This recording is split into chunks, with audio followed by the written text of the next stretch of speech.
You all had a great day today. Thank you all for joining me. Um, this is the second of our live streams, and it's on all platforms pretty much. So, I want to start off with, for those who may not know me or people who are just tuning in, a little bit about myself. I was born and raised in White Plains. When I was born, my family lived in Fisher Hill section of White Plains.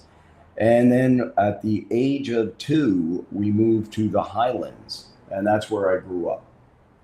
My dad had a business on East Post Road that was John's Texaco. It was across from, if those who remember, the fore and aft. There was actually one, two, three, four gas stations there. It was his, it was the Mobile, it was a Sunoco, which he actually had that for a period of time as well. And also there was an Esso at the time, which became Exxon. Across the street, there was some great stores. The neighborhood had the Cleaners, New Way Cleaners. There was a Gardella's produce market. There was Loeb's Deli. There was Collins Stationery. There was DePaulo's Dugout. And then little after, Sal's Barbershop opened up over there. It was actually a great neighborhood. Grew up very much so at the gas station. My dad worked, 15 hours a day, literally. And I would go down there to see him. So I learned how to work on cars at a young age. My brother and I did a ton of work at the gas station. I was doing brakes at a very young age, tuning up, tire changes, everything. And my sisters even pumped gas there. It was absolutely a great experience. I got to meet everybody from the neighborhood. I learned about White Plains at that gas station. It was such a diverse community. While we didn't care about party, back then everybody was friends. We all took care of our neighbors. My dad had a lot of friends that would come by the gas station. There was homeless that frequented the gas station as well. My dad would try to take care of them. It was not uncommon on a Thanksgiving. I'd go down to the gas station with my dad on Thanksgiving. He always opened up. He said people needed gas or they might need an emergency repair to travel. So I would go down to the gas station with him, and he'd ask one of the guys who would be wandering around, and he'd say, "Hey, Jim, where are you going to Thanksgiving?" And they'd say, "I'm going over my daughter's house." Now, we knew that wasn't true. He was homeless. So my dad would say, "Yes, but we really want you to spend Thanksgiving with us." He'd say, "There's stuff in the bathroom. Go clean yourself up." He said, "You're coming over our house for Thanksgiving." And that was not uncommon. That's how I grew up. For love and care for the people in the community. And we were a community. Everybody helped everybody back then. I can tell you many, many stories about that. My mom was an immigrant from Monteleone de Puglia, Italy, and she came to this country and ended up building a career for herself as a chief accountant at New York Hospital on Bloomingdale Road. Um, no complaints. Had a great childhood. We didn't have a lot of money, that's for sure, but I had great parents and great siblings. Um, Many of the people around White Plains know my siblings. Um, it was just fantastic childhood. Um, Moving on, I ended up working at the city of White Plains. So I started with the city. I was hired by then Commissioner Philip Amiconi, and I started in the building department. I started as a housing code enforcement officer at the time. And when I started there, I had already had deep roots in computers. So I looked around the department, saw everything being done manually, and decided this wasn't going to work. I ended up, they had a typewriter budget. They were replacing typewriters. I ended up somehow working it out where I was able to get computers that I ended up having to put together myself. I had to assemble them all myself to get them at a cheap enough price and then network them. This is pre-Ethernet, pre-everything. I networked the computers, I networked a printer, and I started to write software for the building department. I automated most of their processes at that point, and it gained attention. And then Mayor Del Vecchio came over, saw everything automated, and asked me to evaluate the technology throughout the city.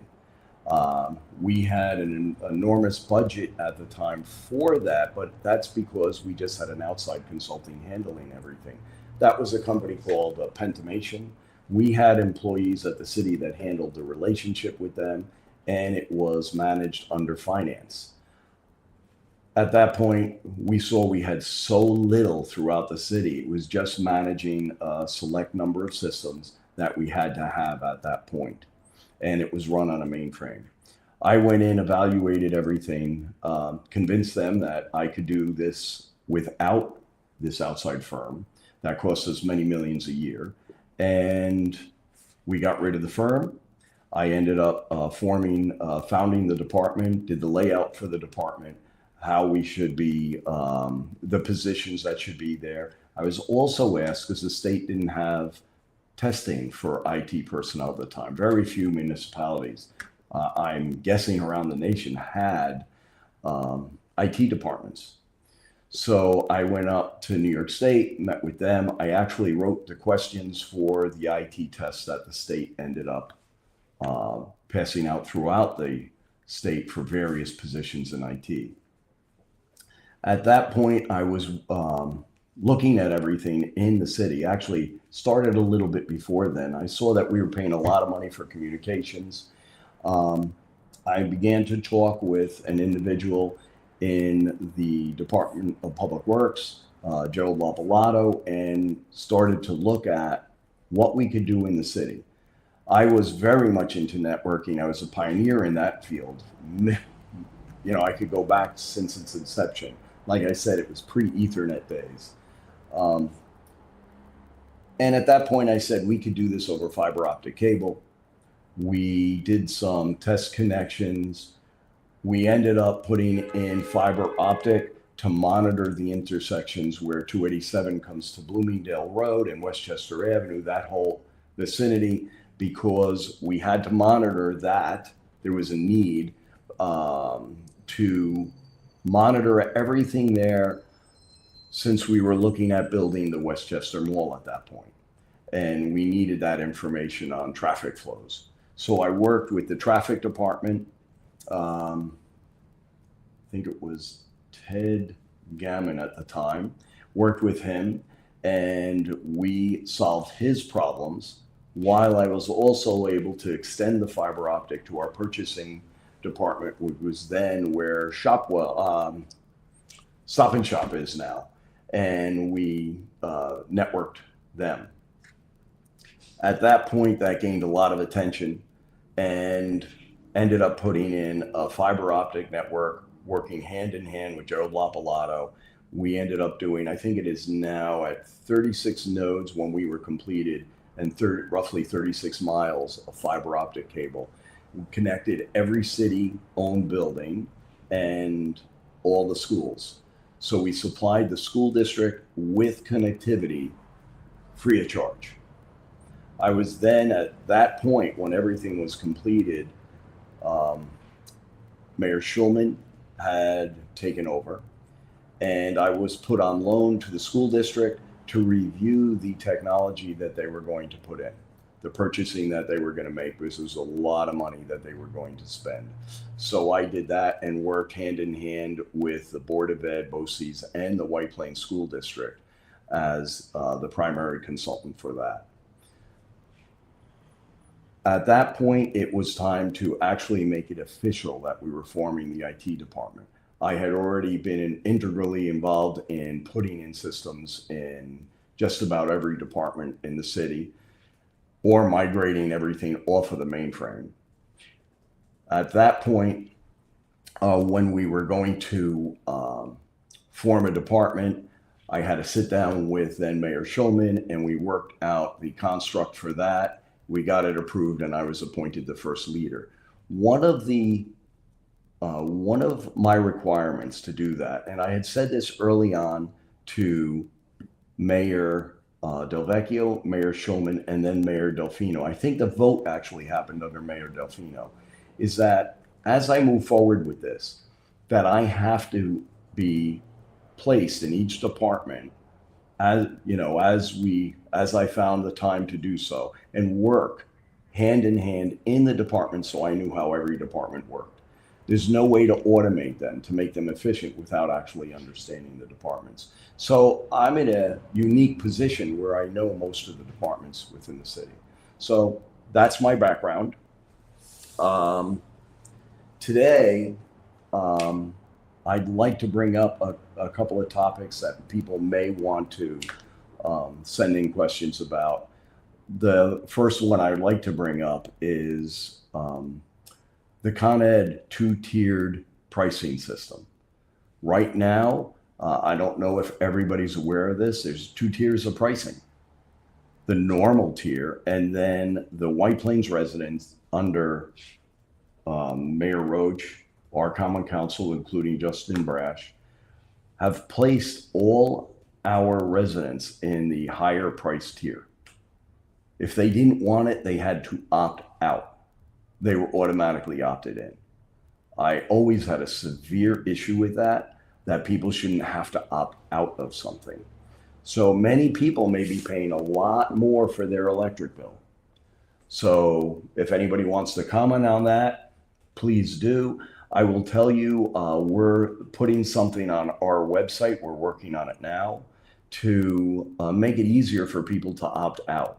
We're going to have a button there and whatever we can. So if some people click on it, it'll take them right to the site, fill out a form, opt out, and then they can save money on their electric bill because prices are going up. If you've seen what's been going on with Con Ed, they've asked for a rate hike. And I spoke at the Public Service Commission meeting many months ago to discuss how unfair this is. And so anything we can do to try to make that better, we will. And the first thing I want to do is try to reduce your electric bills by making it easier for you to opt out. Okay. So I think we're ready for some questions. Let me see what's coming up. I got one from Lisa. Lenny, it appears that, oh, okay, here we go. Thank you for the opportunity to ask questions. How do you feel AI will affect our city, and are we prepared for it? So, AI has been around for many years. It's just the buzzword of the day. I mean, we did different systems in the past that had AI features. But with the power we have today, with the processing power, it is extremely powerful. And AI is a great tool, but boy, can it have it can put us at risk as well. So to give you an example, AI can allow people to be so much more efficient at their jobs. You cannot rely on it 100%. It's not always accurate, but you can go in and have it do tons of mundane tasks that with employee review, it can have them be much, much more efficient. Anybody who's used it can see that, but you can't let it run amok. The issue with AI combined with, like right now, we're also entering the world of quantum computing. That combined with AI it can get really, really serious. Let me even back up. I think many people have seen it with AI right now, that if you were to watch any reels, you don't even know if they're true anymore. That's pretty serious. So keep that in mind. Now you combine that with quantum computing, and they're even talking about with quantum computing that encryption is not going to work because a quantum computer will be able to crack it almost instantly. So it is pretty serious. Also, our children have to be taught that AI is a tool. It shouldn't replace the knowledge that they have. They can't use that instead of studying, learning the material. That's critical. So I have that problem with it as well. And we have to watch this very carefully. But for the city to use it as a tool to be more efficient, it could be used for anything, monitor our water, monitor traffic flows to make things better. We can certainly take a look at that. And that stuff's here today. That's pretty easy to implement, even with our existing systems that we have in place. Thank you for that question. And this is from Vince. I know our police force is much smaller than it was many years ago. Would you want to increase the police force size? And we have issue in our city parks with drug use, drinking, dogs, and dangerous individuals. Would you be open to have police presence in some of our city parks like Turner Park? Oh, absolutely. I don't like the fact that we reduced our police presence. And that goes the same for the fire as well. It's not only police and fire. If you look around the departments, we have reduced staff. So it's affecting every department. We did not reduce staff, I don't believe, at anywhere at the top. We have more consultants in our administration. We have, we'll have a consultant and a commissioner doing the same job. And we're creating new jobs, like we have a legislative aide that my opponent says he's very proud to have forced the administration to put into place. And the legislative aide is there to review emails if they, as he said, if they have legislation that they're passing. But we already have a law department. We already have a city clerk's office. We've never needed this before. They have a part-time job and they have to answer emails for the salary they get. That is not too much to ask. And we never needed it before.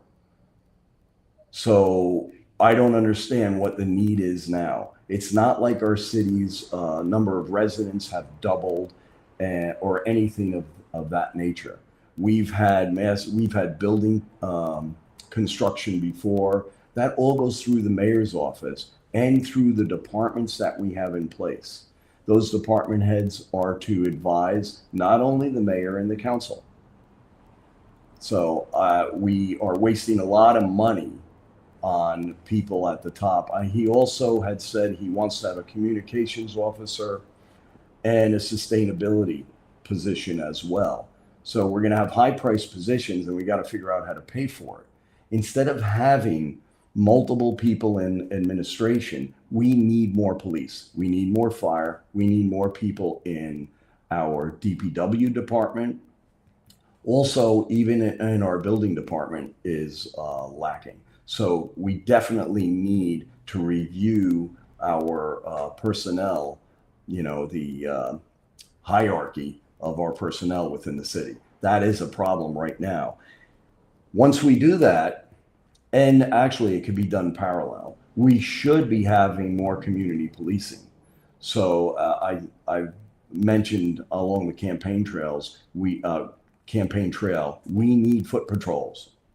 We need, I would like the bicycles back. I understand they're back, but I haven't seen them. Somebody had told me they saw one day, but I haven't seen them.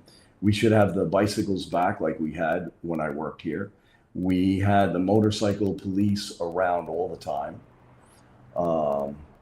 I don't know what they do now. I know they are used for ceremonies, but I'd like to see them around as well. We have the cruisers. I would also like to see the mounted police. That was great community policing. It'd actually, think about it, going through the parks, if you had mounted police going through there, I mean, I could actually,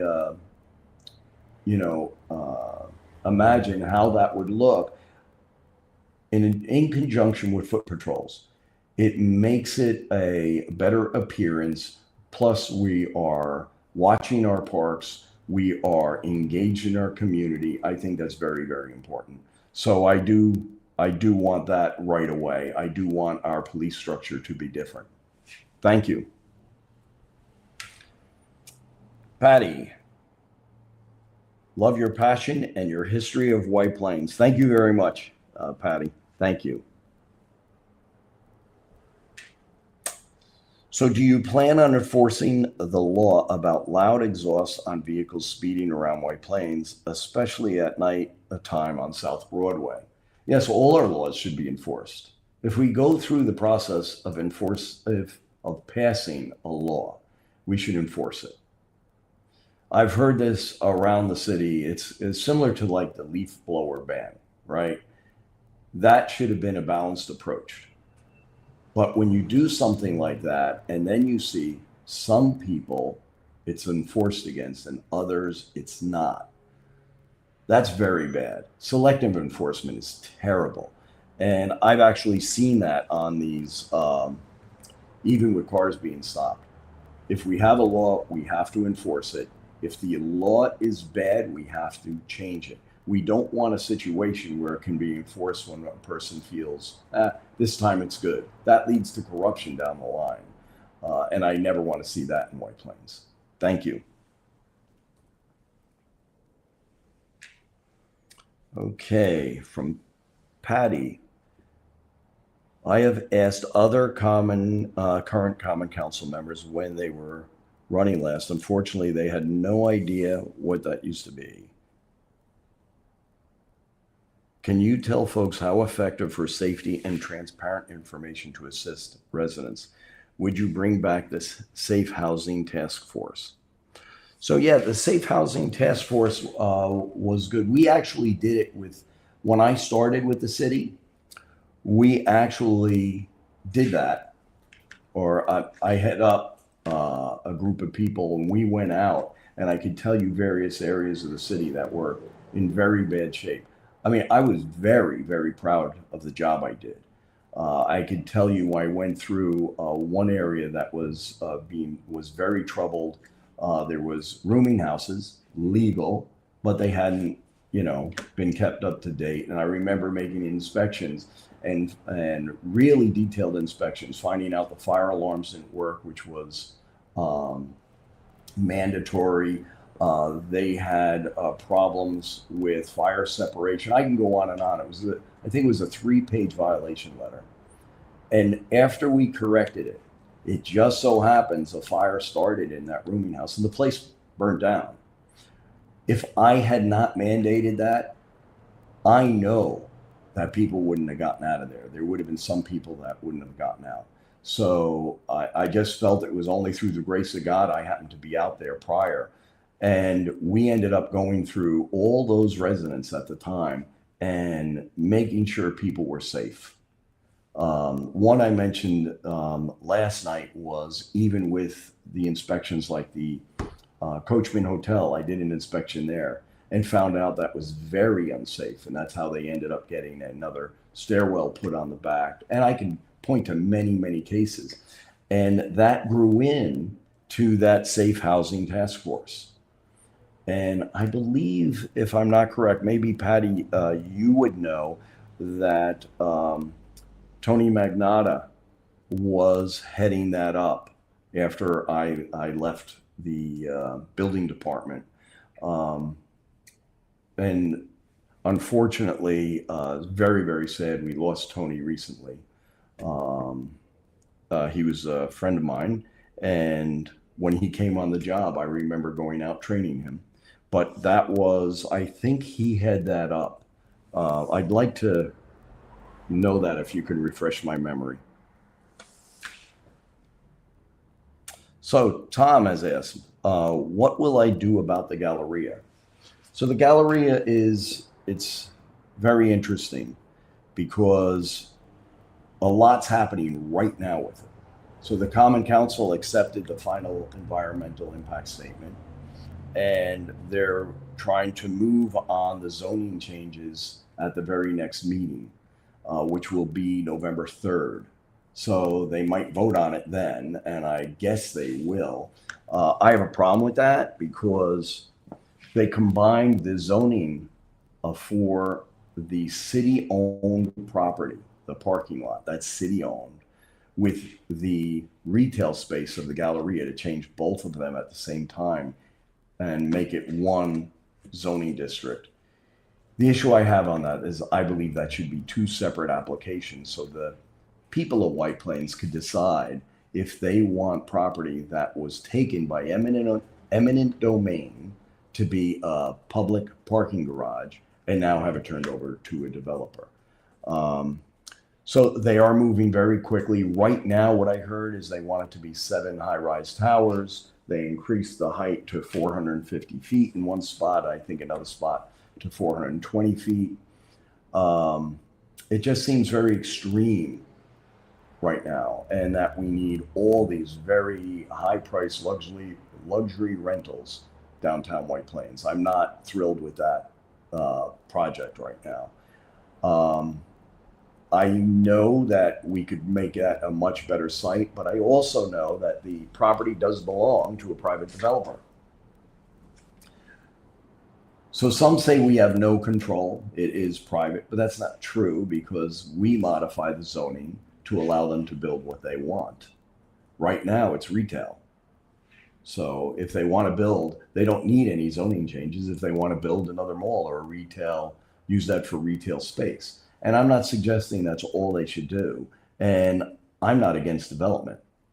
But I believe most people in the city, including myself, feel that just this happened very quickly. The city's saying it didn't, that they've been working on this for 2 years. We didn't hear much about it.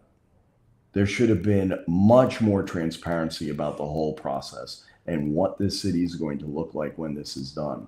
So I can't guarantee what I can do because they may have already done most of what they wanted to get accomplished before I would take office.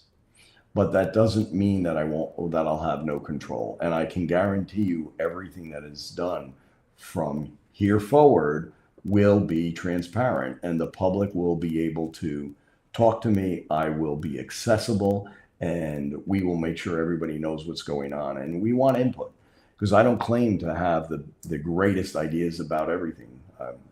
At no time have I ever claimed that. And I've been gathering input from residents as I walk around.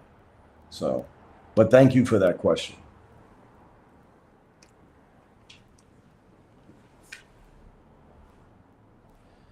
So someone wrote, opting out of ESCO is so difficult. They might be cheaper at first, but they eventually become more expensive. Such a scam. That is true. And that's why I have such a problem with it. So people were put in this to make it look like it was going to be cheaper electric bills, and then all of a sudden it ends up more expensive. And that's why it should be everybody's choice to opt into something, and they shouldn't have to opt out. So we are trying to put something on our website to make it easier to opt out. So I don't mean the city's website. I mean my campaign website. Anything I can do to help, I will try to do. So thank you for that. And Patty said, thank you for updating us on our Con Ed bill. And also mentioned that AI is serious. Yes, it is serious. You can see that it can be turned into something very, very bad. Like I said, I'm amazed at how many people believe what they see on the internet on some of these crazy things. You can see it with all the animal videos, and you find out they were all AI driven. That's not good. You know, I don't approve of that at all. I think there has to be something, I don't know what yet, on how we can make sure what we see is true. Truth is very important.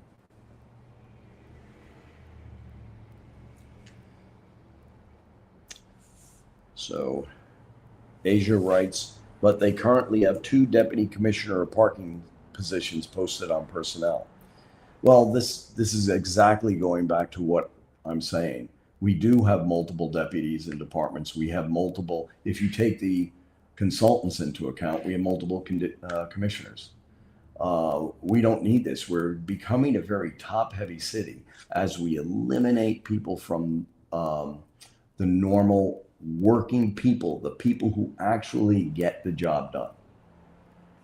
We have sanitation workers, we have DPW, we have, including the highway workers, we have, You can go into each department, building officials, police, fire, our parking officials. Why do we need so many people at the top? We never had this before. So I agree. So Patty writes, didn't Justin Brash want to hire another aide? And that's right. Mayor Roach was the first to hire a community contact. Well, that's what I mean. I sat during 3 different forums with them that I know they don't want me to call them debates, even though we did debate. And each time he mentioned about hiring more people, either for the mayor's office or council. I don't think we need that. I really don't. We never had it before, and we had very successful mayors. I worked under 3 mayors, Del Vecchio, Schulman, and Delfino, and we never had this.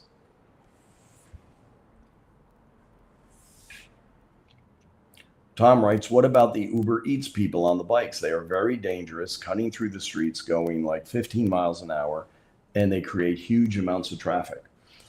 And I got to tell you, Tom, they go even a lot faster than 15 miles an hour.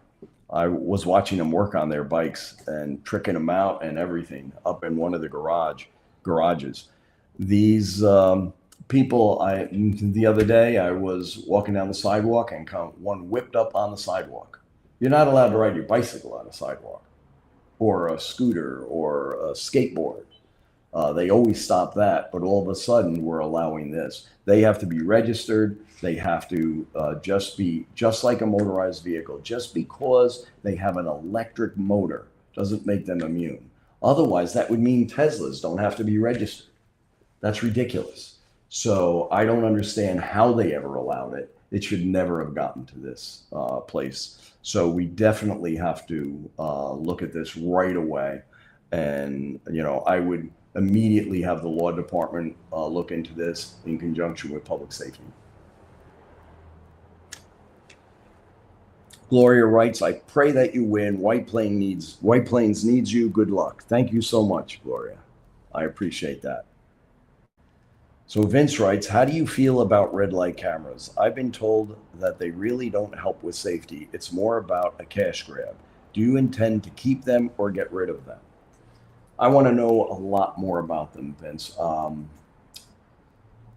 So there's things I do not like about them. I want to review the contract because I haven't seen that, and I understand there's an incentive for the vendor to give out these tickets because they get a portion of each one they give out. I'm not saying that for sure, but that's what I was told. So that can create abuses if there is monetary incentive to the vendor to issue more tickets. I've gotten so many complaints about the red light cameras. I want to make sure that they're working. If they don't work, we shouldn't have them. I don't want a complete surveillance state over White Plains, but I also want it safe. So again, everything's about balance. You can say, I don't want to have one accident, and then we just don't go anywhere, So I know I've seen different things around the city that they've spoken about that. I think that's all part of the Vision Safe system. They want to have more of them. I want to see if they really do work. So I can't answer it completely now, but I'll certainly look into it. Absolutely. Okay, JP, what is the plan for restoring White Plains infrastructure? How long might such an endeavor take to get started? That's a big one. If you look at just the library columns alone, they have to be replaced. We know that. And you're going to try to do that with the library open. That's pretty serious. You're talking many millions of dollars.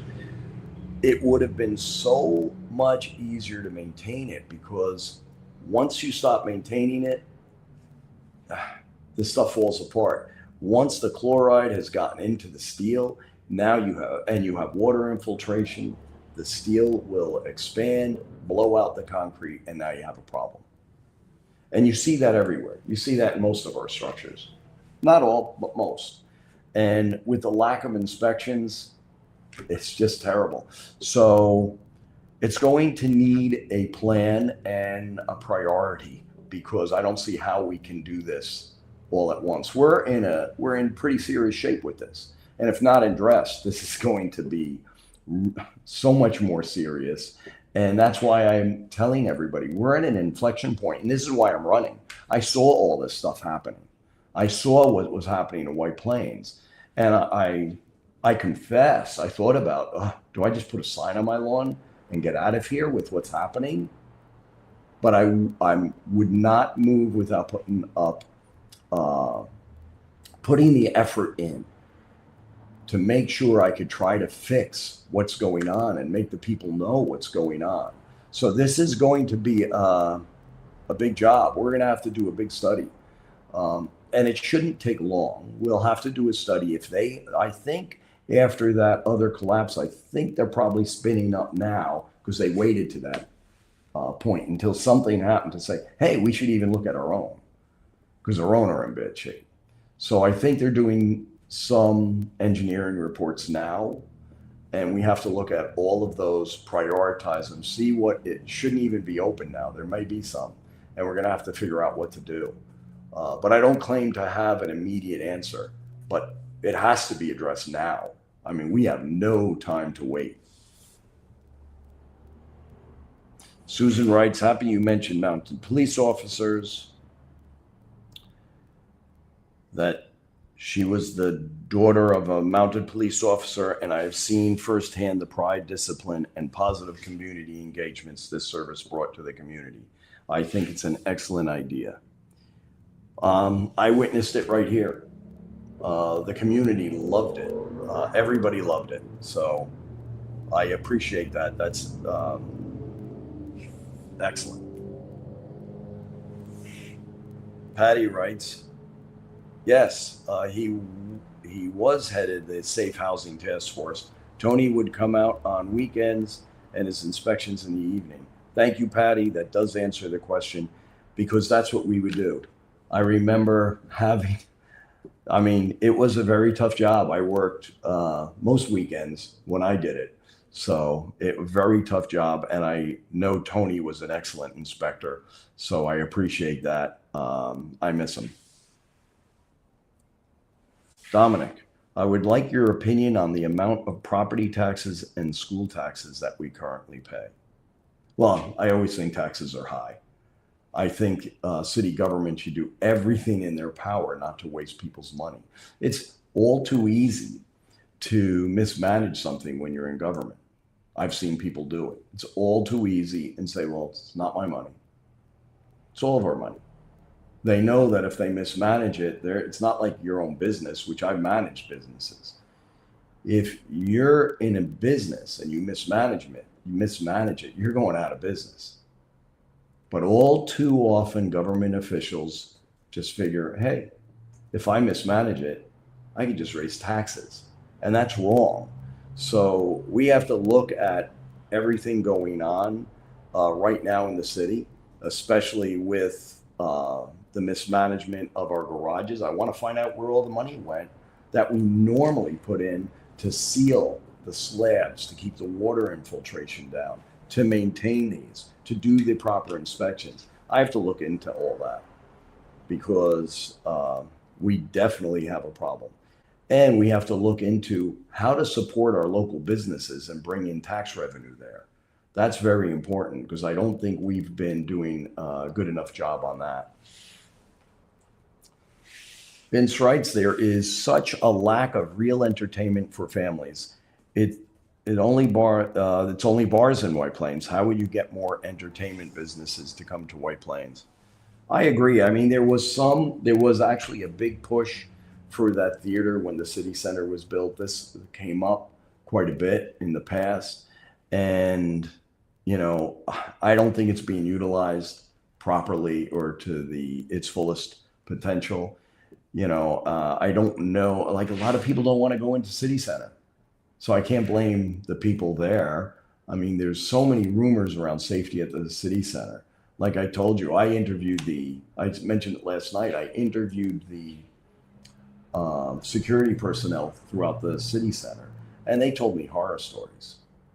And when I talked to people around the city, even at Blocktoberfest, one of the biggest thing is we'd like to go to the city center, but we don't go there. People who live at the various apartment buildings, even on Mamaroneck Avenue, like the Mitchell, they said they won't walk over to the city center. So the entertainment that could have been there and have grown really died. So I think once we make White Plains feel family friendly and safe, we can bring more entertainment in here and make it a lot of family friendly entertainment. So I definitely agree with you. What kind of relationship do I want with the school district? This is from Vince also. With all the overdevelopment, I worry about the impact on the school population. So I think what they've done is with all this, there is always a possibility of an impact. However, with the apartments that they're looking to build, they're looking to transplant people from Manhattan. We know that. That's what they're looking to do. And they're hoping to transplant people without children. And that may be the case. But I don't want this to be a bedroom community for Manhattan either. So I'm not sure of the impact yet. I know there's been a bunch of studies on it, but with their plan, there may not be. However, I do want a much greater relationship with the school district. There's things I know about even how they manage their technology in the background that, we did that fiber optic network at no cost to the school district and maintain it at no cost. They'd be spending many millions a year for that kind of communications. They have unlimited bandwidth. It's just limited by the equipment they put on the end of the fiber that they can use. That costs a fortune. That is dark fiber that can be used for so much. And we don't get anything for that. And it's costing the city money. I think we can do a lot more with them. I also think that they should be, with what we do for free, they should be supporting our youth bureau heavily and helping us out anywhere they can. Because we have a great youth bureau under the direction of Frank Williams. And I think that the school district should be doing everything in their power, bending over backwards for the city. And that's not critical of the school district, but I don't know if they appreciate what they have from the city. So Anthony writes, should parking structures in White Plains have inspections publicly posted with safety ratings? I don't see why not. My feeling is we have to be a transparent government if we want to be successful. If you have nothing to hide, post it.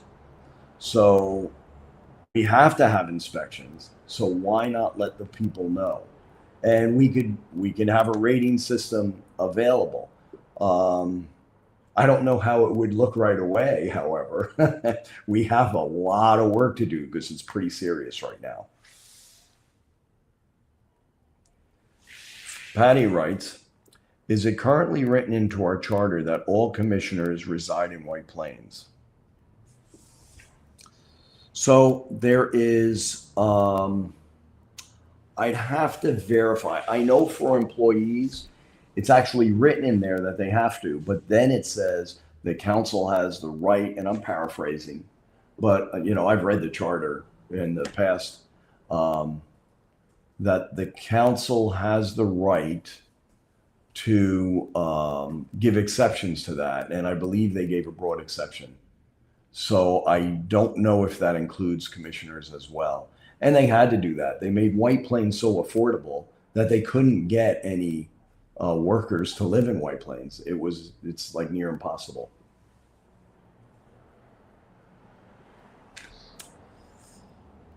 So Patty writes, no safety in helmets or reflectors. And she's referring to the delivery bikes. So, and that I agree. That's why the registration process would make sure they have all those safety things, just like you do with your car. If you had a motorcycle, you'd have to register it. Same with a motorcycle. But for some reason, somebody thought, well, it's not using gas, it's using electric. And that's why I brought up, by that logic, then any of the electric cars out there shouldn't have to be registered. It's ridiculous. It has to be taken care of.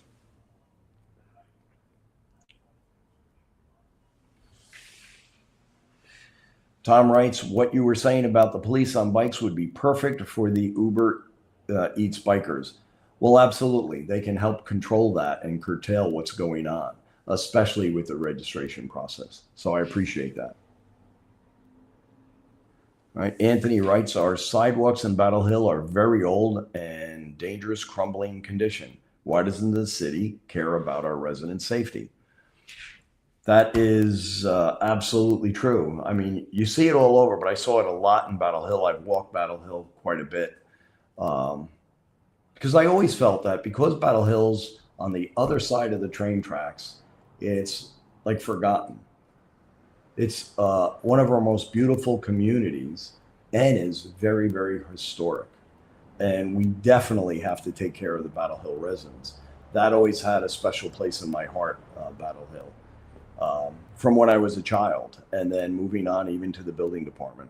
So we'll take care of that. Absolutely.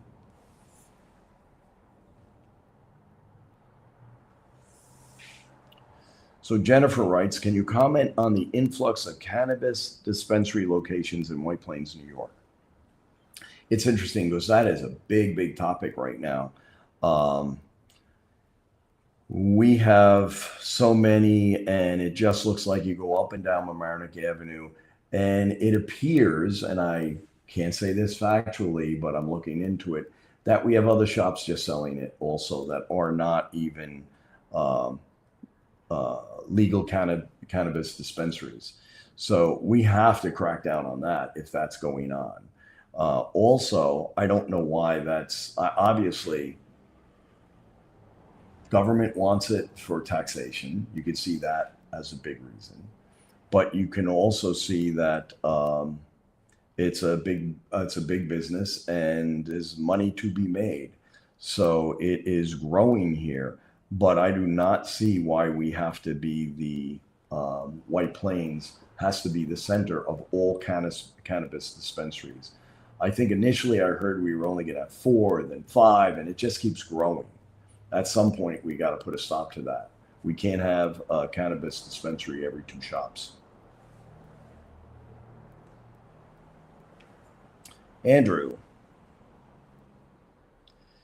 Hi, Lenny. If you become mayor, what is the first thing you want to accomplish for the city of White Plains? That is a good one. There is so much. First thing I have to do is review the budget, find out what's going on here, and make first thing is I want everything transparent. The public has to know what's going on. Safety is one of my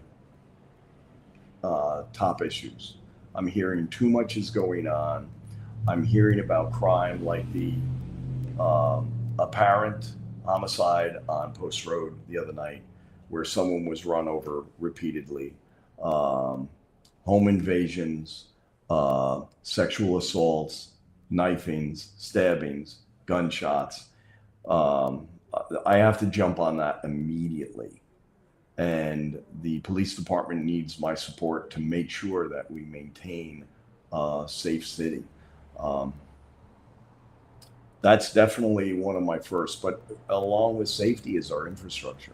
We can't have a catastrophe like what happened at that other parking garage with a partial floor collapse. We have to make sure that doesn't happen to one of our own, and we have to make sure that building department has got inspections for all the other private garages, and that we are doing all our inspections everywhere. It's not only garages, there's many other things that safety um, could be involved. So that's going to be the first thing. Anthony writes, do we need a public safety substation in the city center? It may come down to that when I talk to the security personnel there. They're saying that they can't control it and that it's very, very bad. So we're going to have to look into that. I don't know all the legalities of that yet, but that is a good suggestion. And this is why I'm doing this. I want suggestions. And I will continue to do this if elected mayor. I do want to know what's going on, and I want to know suggestions. Thank you. So this is from Ray. Joining this late, but I see mention of the Sustainable Westchester, CCA, ESCO. This is a huge scam. Does not save money. Their rates are always above Con Ed, and I can't believe they are still permitted to run their opt-out scheme after being cited by NYPSC, so the New York State Public Service Commission, when it was found Sustainable Westchester improperly enrolled 1,100 Westchester residents into their program. In order to opt out from the scam, you not only have to respond to their opt-out letter, but you must contact Con Ed to place an ESCO lock on your utility account so they cannot switch you in any way, even if you opted out. And he has comments about seeing the 1,100 improperly enrolled in 2024. And then also a URL link. You can see that online.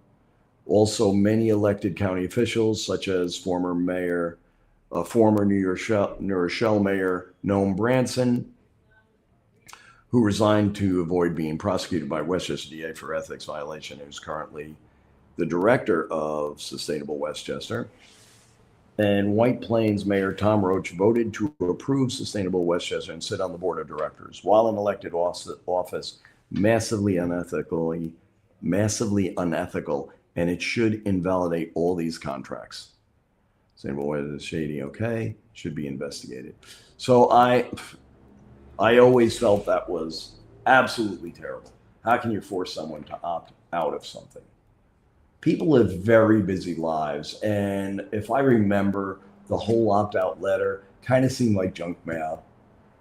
So if you didn't read it because you got this junk mail, then you were opted in. If anything, it should have been absolutely part of your Con Ed bill in bold letters. You are being opted into this. And that shouldn't even be allowed. That's ridiculous also. But they didn't do that.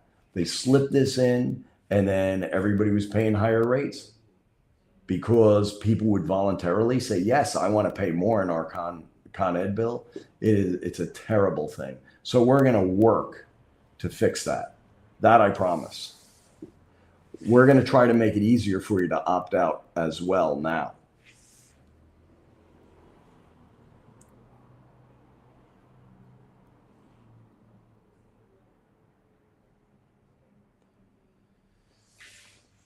So this is from Wayne. It's been 13 years to the day Hurricane Sandy hit White Plains and Westchester. We have a storm rolling in tonight, heavy rain and winds, which will make properties very messy and dangerous for Halloween and kids. It's a complete joke that White Plains has a gas blower ban in the fall. Gas blowers are strong and get the job done to keep White Plains residents safe. If you become mayor, please use common sense and change this law. And then there's another question from Anthony saying pretty much the same thing. So, and that's where I have a problem with the way the current government is working right now with the mayor and the common council. Everything is reactionary. So people complain, let's jump on this. Let's not really talk to anybody about it. We have our mind made up, and let's just get this done. We'll pass a law, and that's not the way you do business. I may have mentioned this last night, and I apologize if I'm being repetitive, but it's not even solving what they want. Because first of all, I see gas blowers going on certain properties, not on others. This is what I talk about. When you pass a law that you're not going to be able to enforce everywhere, it doesn't make sense. So, and it's not fair. And the gas blowers do a much better job. That is absolutely true. And they have newer 4-cycle units that don't create the emissions and the smelly exhaust that people complain about. And I have seen where they have units that are much quieter. So they didn't think of anything. It's not a performance-based law. They just say gas blowers are bad. Well, what if I could buy a gas blower that sips gas, makes no sound, and is 3 times more powerful and efficient? Why do they just get to say gas blowers are banned? And then we have box trucks driving around with huge generators on them. When they open up that door and start up that generator, it's louder than all the gas leaf blowers. And they're using that generator to charge shells of batteries, which are not environmentally friendly and they don't last long. So I agree this should be reevaluated to see what restrictions could be made so it doesn't disturb the, we don't want to disturb fellow residents. I get that. I live in White Plains as well, but in the fall, we could come up with a schedule that works and we could take care of that. So there's a question from Anthony that we're at large representation working in White Plains. Should there be council districts? I always believe there should. What I really don't like is that very often we have, depending on what council members are elected, since it's at large, that many neighborhoods don't have any representation at all.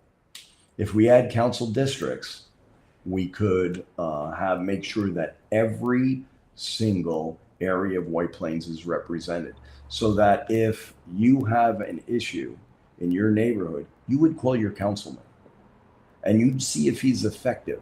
And he would be effective because he knows he wouldn't get reelected. So I do like the idea.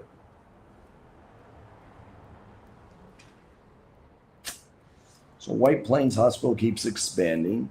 Do they pay property taxes on that property? And if they don't, how do you feel about their continued expansion? Well, I'd have to look into that. That's a very good question. And thank you for that one. I appreciate that very much.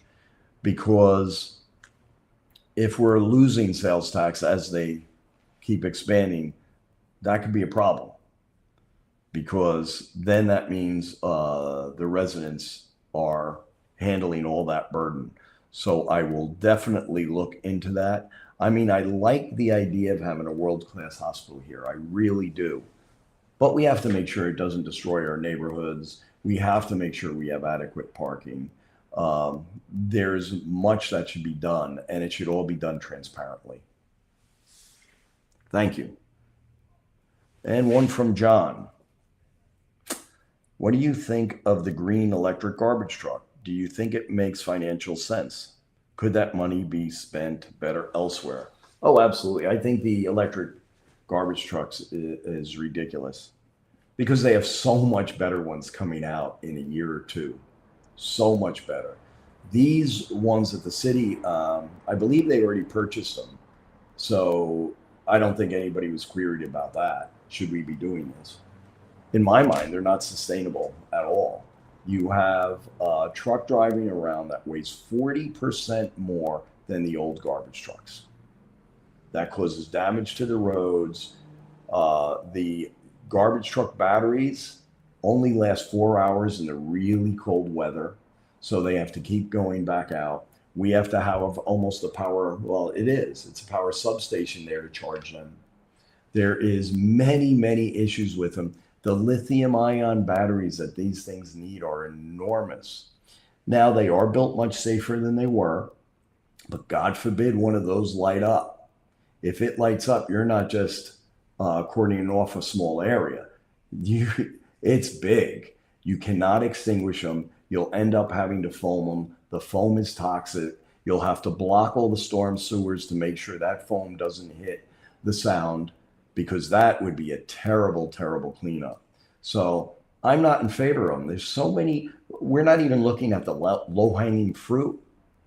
So you have the garage, the highway garage, you have those bay doors open in the wintertime. Well, most of the time. In the wintertime, it's particularly severe. You have them open, and the trucks go in and out periodically. And they're open all the time with the heat blaring in there, the boilers going nonstop. Any private entity, and they do, all of them do, have high-speed roll-up doors at a minuscule fraction of what these electric garbage trucks cost. Now, I know they say they got them on a grant, so they don't care about the money, but we're all paying that. And we're going to pay the maintenance on the, you can go on and what these are going to cost us. And we would save so much more energy and carbon credits with high-speed roll-up doors. But they don't look into that. Buying new windows for our buildings that when you walk past a window, you could feel the air blowing through. So low-hanging fruit we should be attacking first.